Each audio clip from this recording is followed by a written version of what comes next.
Under consideration this time, K through 12 public education. Welcome to another installment of Under Consideration, a collaborative civic engagement project conceived and produced by Radio IQ WVTF Public Radio in cooperation with Blue Ridge PBS and Virginia Tech. I'm your host, William Fralin. On this episode of Under Consideration, along with our two guests representing diverse viewpoints, we'll be discussing K through 12 public education, a vital topic not just for the present, but for future generations of Virginians. As Franklin Delano Roosevelt said, democracy cannot succeed unless those who express their choice are prepared to choose wisely.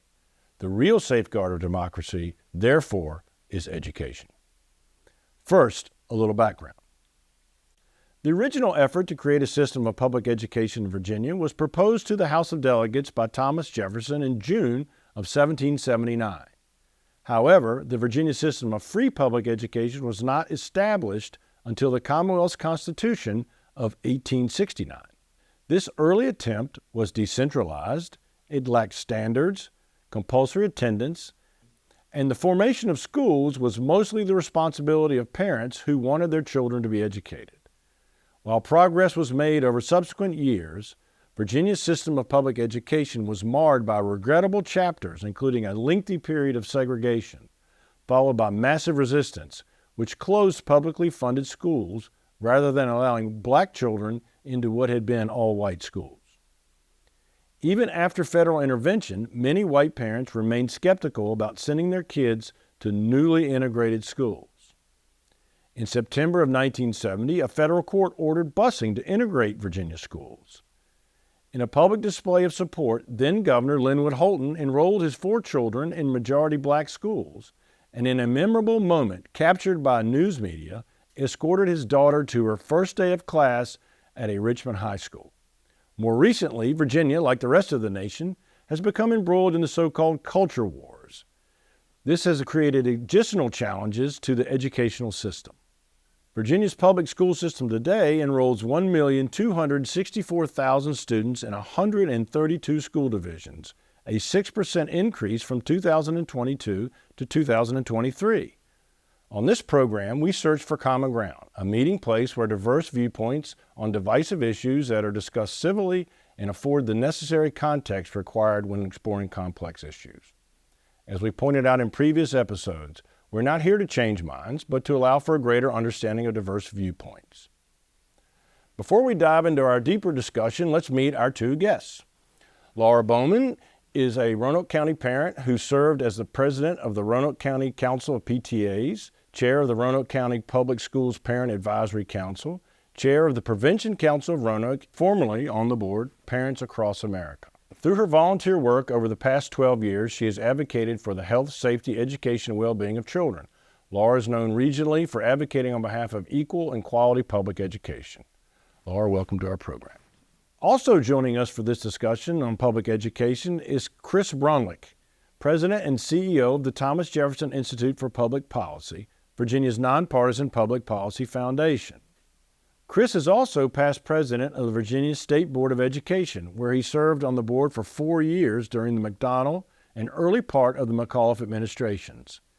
He was elected to serve 8 years on the Fairfax County School Board, where he was a strong advocate of research-based reading and math programs, system accountability, and greater opportunities for educationally at-risk children. Chris, welcome to Under Consideration. Good to be here. Thank you. Okay, on the next segment of Under Consideration, Public Education in Virginia, we'll be discussing who should be involved in setting the school curricula. Can there be too much parental involvement? There are many approaches to guiding how we educate our children in our public education environment. In an ideal world, public education best serves our children when everyone works together as a team. But as news reports remind us all too often, it's been a less than ideal world of late. In the U.S. House of Representatives, lawmakers debated a Republican-sponsored bill. The party claims will give parents more oversight of grades K through 12. Democrats, including Virginia's Bobby Scott, argued the bill could lead to additional banning of books and advance a far-right agenda out of step with most Americans. Instead, this bill is one of many attempts by Republican politicians to give a vocal minority the power to try to impose their beliefs on all parents and students. And this extreme education agenda has real consequences for students and educators. Simply put, the Politics Over Parents Act is an educational gag order across the nation which will prevent students from learning and prevent teachers from teaching. In Washington, let's go to Richmond. In 2013, the Virginia General Assembly passed a one-sentence bill affirming the concept of parental rights on a bipartisan basis. It reads, "A parent has a fundamental right to make decisions concerning the upbringing, education, and care of the parent's child." With the U.S. House debated legislation and Virginia law in mind, let's hear our guests' opinions on who should be on the public education team: parents, educators, administrators, students, politicians, private for-profit online vendors. Chris and Laura, your thoughts. We'll start with Chris on this one. Is there an all of the above option? Absolutely. It's interesting. In 2021, Education Week did a survey of teachers, and I think it was 68% said parents, of teachers, district administrators, principals, said parents should be more involved in their child's education and schooling. But only 31% thought parents were. Now, I don't know where that disconnect comes, whether it is because their perception of what involved meant was something else, but what we saw in the past couple of years are parents getting involved. The problem is, I think, that in many cases parents sort of got involved on the basis of the latest social media trend. The problem on the school system side is that many of them simply resisted any real involvement by parents. You had the circumstance in Loudoun where there was clearly an assault, where it was clearly mishandled by the school system. When I was on the school board in Fairfax, that would not have been replicated. But you couldn't break through, and frankly, people and parents who were concerned were dismissed. Even on little things, we've seen just sort of this tendency to tell parents, don't worry about it, we're the professionals. When I was on the Fairfax School Board, we had something like, and I sometimes think Fairfax was just the advanced wave of everything that's happened in the state. We had something like, in 1 year, 50 book challenges in libraries, school libraries. And I voted for some of the challenges. I thought, that really doesn't belong in an elementary library. This one really doesn't belong in a middle school. We'll move them up. And I voted against some of them. In a lot of cases, we found librarians hadn't even read the books. Once the challenge was put in place, they read the book. They said, you're right, this doesn't belong here. But the school system and the board got so tired of this, they moved it away from the board. And they said, we're going to have administrators do this, where parents have no input. Education used to be decided at the local level, local school boards.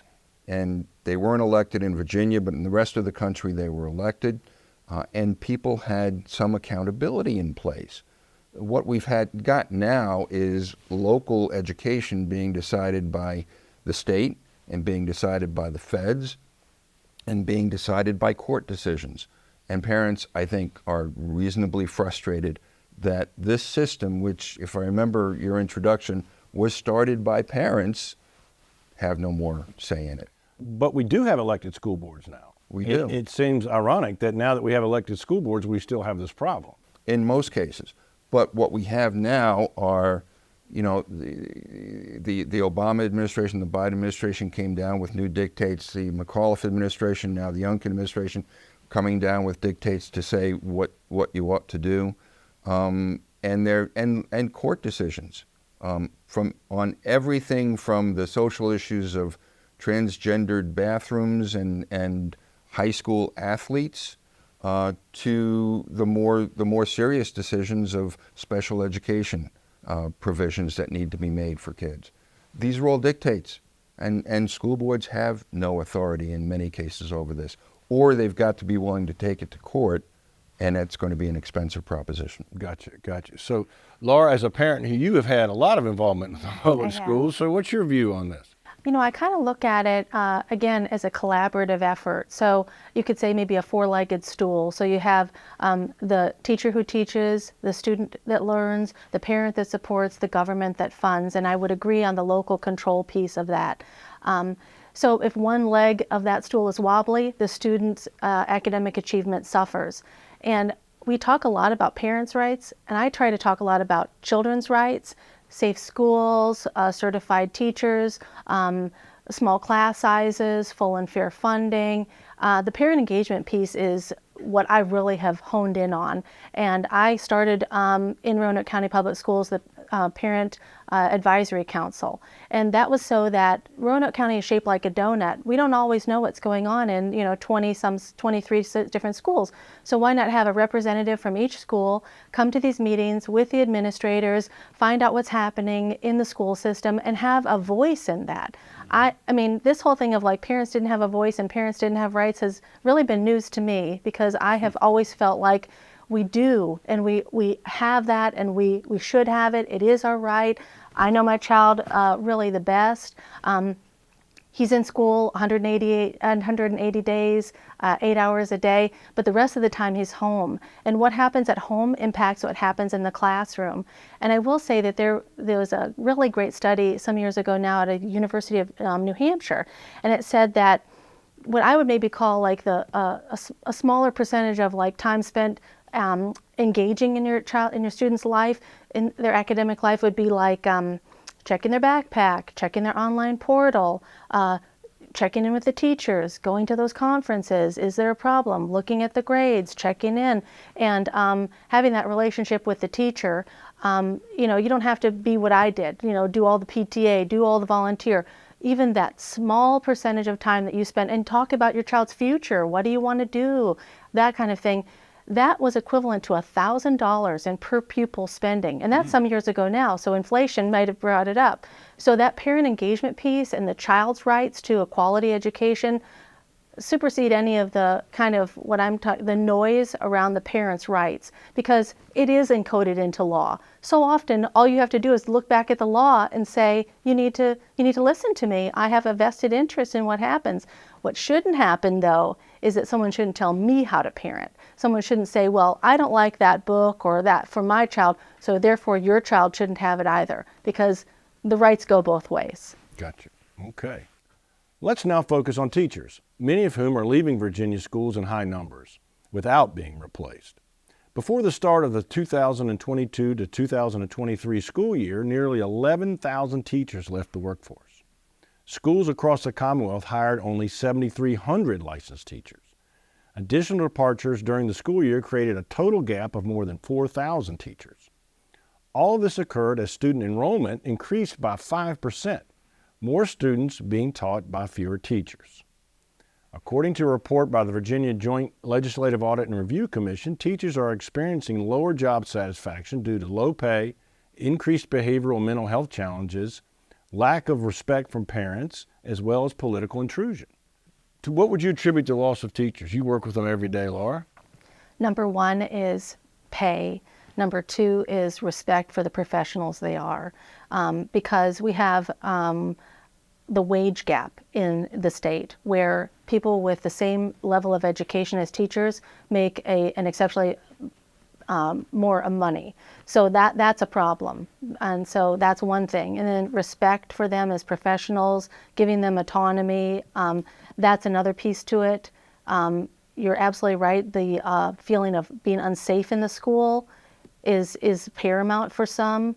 And so those things, I think, have all contributed. But this isn't just something that happened under one administration. This has happened for a very long time.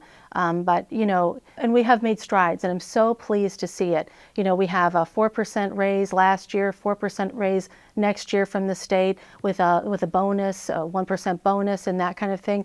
But the problem is that still leaves those teachers in the state about $6,300 short from the national average. So that makes a difference. And so you'd almost have to put in, I think, you'd almost have to say you'd need another 11% this coming year. The problem with that is I live in a more rural part of the state. We have to match those funds locally. So that is sometimes a really big struggle. And when the state doesn't give us enough money for crumbling school infrastructure, some of the operational funds have to go into that some of the instruction piece that you want to invest in, where you get the bang for your buck with the kids, with small class sizes and that kind of thing, and certified experienced teachers who feel valued. is that money is chiseled away when you have to fix asbestos and leaking roofs and very expensive HVAC systems. So that's probably a part of the problem to me. Right. So the state appropriation is what I hear you saying. And Chris, you probably have a different view of this under the standards of quality. I think Fairfax County pays 80 or 90% of the bill, unlike in other rural areas where it's flipped. The state pays 80 or 90% of the bill. I remember when anytime a governor, Republican or Democrat, would come down and say, we're going to give teachers pay raises 3%. Well, when we toted it up, the state was paying like 1/2 of 1% in high areas. You're right. This has been a long time coming. We did a report back when I was on the state board that predicted crunch was going to be coming. It's been exacerbated by COVID tremendously, and by, I think, the behavioral problems that came as a result of that. I'm really of the view, and I've increasingly of that view, that the issue, we need to tear down the system of funding in Virginia. What we do right now is we fund systems. We fund school buildings. We don't fund children, and we don't fund the resources that they use. And so we sort of look at a school system, we run things through a local composite index, but the reality is that we have more poor kids in the state now than when we started that sort of system of local composite funding. When did the state come up with the system of funding in Virginia? 1970 something? I think Fairfax was the #1 dairy producing county in the state. Times have changed. Right. We've got more poor kids, we've got more non-English speaking kids, we've got more kids with identified disabilities. All of those are demonstrably more. But what we do is we give them to school systems and schools saying, this is how you will spend it. And I'm of the opinion at this point that what we need to do is push down the money. We need to have a flat sort of spending that has multipliers on it for the students you're teaching, for the challenges that those students bring to the classroom. And let the school systems and, frankly, the schools decide how to spend it best. Instead of saying you have to spend it on this kind of teacher, let them say, no, what we need here are this kind of teacher. We don't need a reading, we need a math teacher. We don't need, we need to combine some classes. We don't need another athletic facility. We need a library. Let schools and let school systems make those decisions. And it's revolutionary. I've suggested it for McAuliffe, Youngkin, and Northam. Nobody takes you up on it because, frankly, what you have to do is you have to bring everybody together, and then you have to say, we're going to do this, and it's not going to be on my watch as governor. It's going to be on the next guy's watch because it's going to take that long to do it. How long did it take to get the first one? Right. So I suspect, though, you'd say in that local control, you still have the testing and the evaluation of the outcomes. That's how you measure whether or not things are working. Gotcha. Because you and I both know, and you know, there are school systems in this state that are imploded, and they've been imploded for many, many years, and nothing has, in many cases, nothing can be done because of the way the Constitution is written and the way it's been interpreted over the years, but in many cases because there's never been the will at the local level. I'd like to think things are going to be changing in some of those systems, but so far they're not. And so you still have kids that are growing up, being educated but not educated, and they're getting a degree but can't read their own diploma, and that frankly are not safe going to school or coming home from school. And that's just wrong. So Laura, I suspect you might have some agreement there about local control of that. I don't know, but I absolutely do. I mean, because we can't, Fairfax is not Roanoke County. Roanoke County is not Bristol. When you have that wonderful Dr. Perrigan, who is the superintendent of Bristol schools, and he's been a wonderful advocate for paying attention to what happens in that part of the state, because sometimes we feel like down here that Richmond just thinks that, folks think that the state ends at Charlottesville. But there's this whole different type of needs down here. And that includes, just something that maybe we don't always think about, just old school buses. And so how do you have equity of opportunity, right? How do you have more focus on the needs of individual children and in their own school districts? So, and it's just so apples and oranges.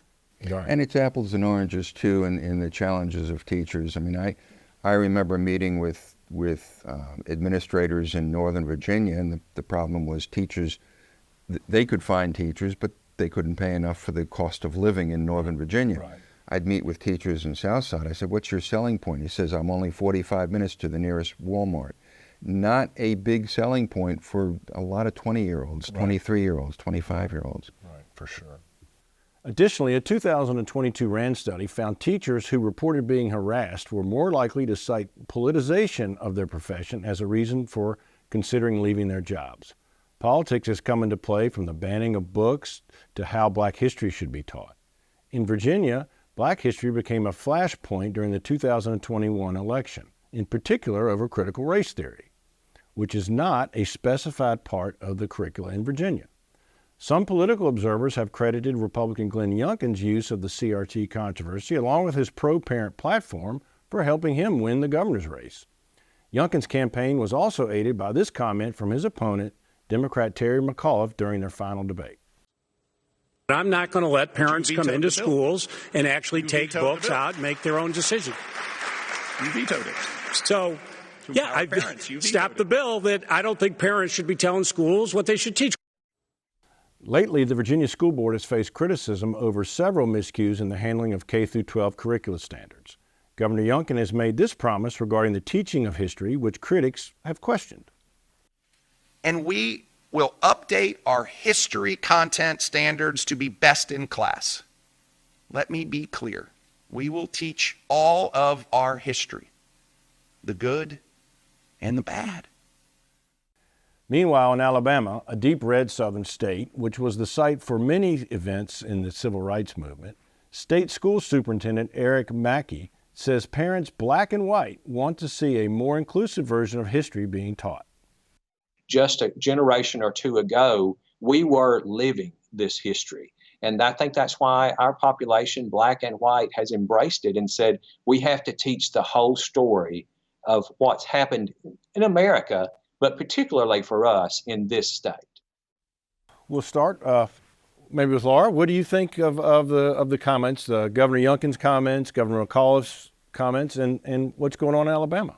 So I think it helps to go back a little in time to 2017 when Delegate Landis was in the General Assembly, and a parent had a student, a high school age student, senior, who was assigned either the book or the passage Beloved by Toni Morrison. And she took offense at what was in that book. And so she spoke out with Delegate Landis, and he brought a bill forth about sexual content in the books. But at the time, the Board of Education said, well, we have this in the Code of Virginia now, and so this would be somewhat duplicative. It would have been the only law in the nation of its kind at the time because it could take things out of context. And so what McAuliffe did there was a huge gaffe. I mean, I was so disappointed to see it because we absolutely have a right in the Code of Virginia to have a say in our children's curriculum and what they have in their classrooms. And you actually have the right to say, I would like an alternative assignment. My child isn't going to read that book. Could you please give them another book? This comes down to that whole thing I was talking about, that parent engagement piece, where you just simply pick up the phone and talk to the teacher and say, why is this in here? And can I have an alternate assignment? I think where we're kind of overstepping a little bit and where the pendulum has swung back in a way that, there's pushback against is I would actually be okay with my 17 or 18-year-old reading a passage from Beloved, because what he sees in the real world, he already knows quite a lot about that. It must definitely be developmentally appropriate. Absolutely. You don't want to expose children to concepts and ideas that are above their mental capacity. And so that is a conversation that's so valuable. What is developmentally appropriate? But I would argue, too, that now with social media, with the children having a phone right here, with pornography easily accessible and all kinds of things that they can see on YouTube and TikTok, that quite possibly that these few books in a school in a library this big are not quite the big problem that I think people are talking about. Right. So, Laura, how do you handle those students whose parents aren't involved, that aren't monitoring that? Right. Right. And so, yes. I think that becomes the education piece, and that all comes back to that. And so in my child's school system, we have an online portal called Destiny. And every parent should be aware of that. And it should be so easily accessible on the website, where it should just say, here's the Destiny, here's what's in the books. And then what I have done is I've looked in there. So say for example, I looked for divorce, okay? Because a lot of kids go through that. It's very traumatic and that kind of thing. So how many books are in this elementary school on divorce? And you can pinpoint it down, and I'll give you all the titles. I have time to do that. You're absolutely right. And I have the wherewithal to do that. But that's where, I think there are parents who really want the best for kids.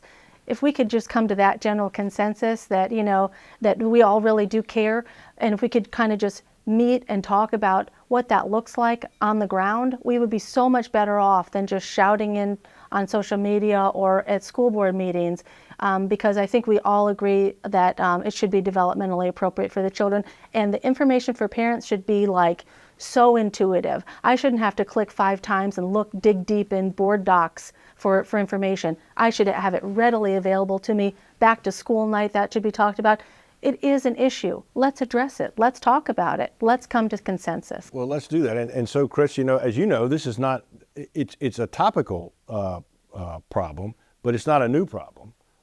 There are school systems that in the past have barred Huckleberry Finn because of the racial slurs that are in there. So this is a real issue. What's your perspective on this? We need to take a look at that case came out of Fairfax County. By the way, it was an advanced placement. If I had been on the school board, I would have said it's an advanced placement course. And it's a college level course, and if you're going to be a college level course, you got to be willing to do that. But my own son he found a book in high school objectionable. They gave him another assignment, but he sort of got put off to the side, and it was clearly evident that he had made a decision different from everybody else. Right. So it became very hard to make those conversations in the classroom. Right, and that's a challenge, because when the parent is not involved, someone's got to make that decision on what is developmentally appropriate, what is educationally appropriate, and what is not. And I think that in some cases, the issue has been parents are arguing that the decision the school system made was not appropriate, and they want a venue to be able to express that and have changes made. Mm-hmm. And they weren't being made in many cases, which leads to legislators coming down with decisions that are supposed to be one size fits all and fit Bedford County as well as Fairfax County. Really tough to do. Thank you, Chris, and thank you, Laura, and thank you for listening and watching. Under Consideration, a collaborative civic engagement project conceived and produced by Radio IQ Public Radio in cooperation with Blue Ridge PBS and Virginia Tech. Your comments and suggestions for future topics are welcome at radioiq.org. Until next time, I'm William Fralin. Under Consideration is a civic engagement project of Radio IQ and Blue Ridge PBS, with financial support from the Virginia Tech Foundation. We welcome your feedback and suggestions for future topics. Contact us through our website, radioiq.org.